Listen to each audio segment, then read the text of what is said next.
સરહદી વિસ્તાર એવા રાધનપુર માર્કેટ યાર્ડમાં આવતા ખેડૂતોની સુવિધા માટે કરોડો રૂપિયાના વિકાસ કાર્યોનું લોકાર્પણ કરવામાં આવ્યું હતું.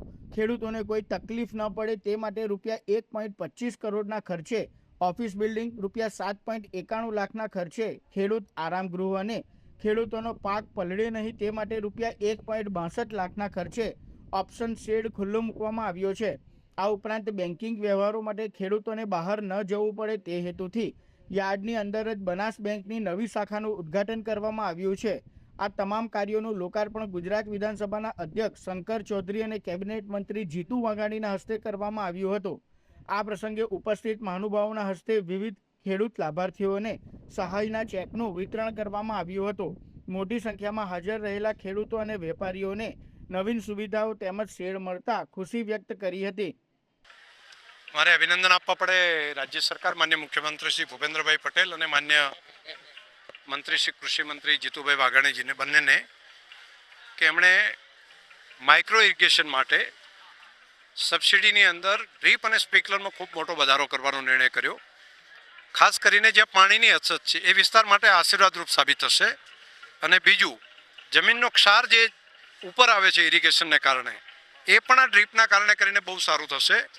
ખર્ચમાં પણ, નિંદામણ જેવા ખર્ચમાં પણ ઘટાડો થશે અને આ કામ એક અભિનંદનીય કામ છે. ખેડૂતો માટે ખૂબ ઉપયોગી કામ છે. ઘણું બધું માન્ય મંત્રીશ્રી પોતે અભ્યાસુ મંત્રી છે અને ખેતી અને ખેડૂત માટે નાની નાની બાબતનું સમજી રહ્યા છે, જોઈ રહ્યા છે અને એને સુધારા કરવાનો નિર્ણય જે કરી રહ્યા છે એ ખૂબ સારું. અને ખાસ કરીને પ્રાકૃતિક કૃષિ માટે એમણે જે સજાગતા રાખી છે એ ડિપાર્ટમેન્ટને મારે અભિનંદન આપવા પડે.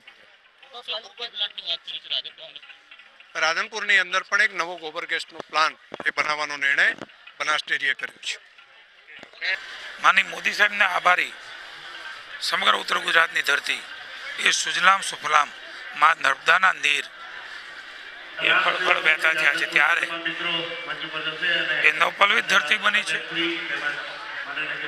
અહીંયા અલગ અલગ પ્રકારે બાગાયત ક્ષેત્ર હોય, અલગ ખેત પેદાશ હોય, આંબા અને ખારકનું પણ ખૂબ મોટા પ્રમાણમાં વાવેતર અહીંના ખેડૂતો એ કરી રહ્યા છે. રાજ્ય સરકારનો લાભ પણ મળી રહ્યો છે.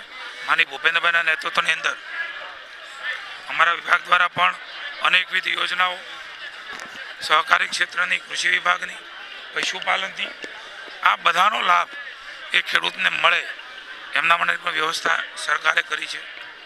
ખાસ કરીને ફેન્સિંગમાં 2 હેક્ટરની બદલે 1 હેક્ટરની મર્યાદા, ₹200 બદલે ₹300 રનિંગ મીટરે.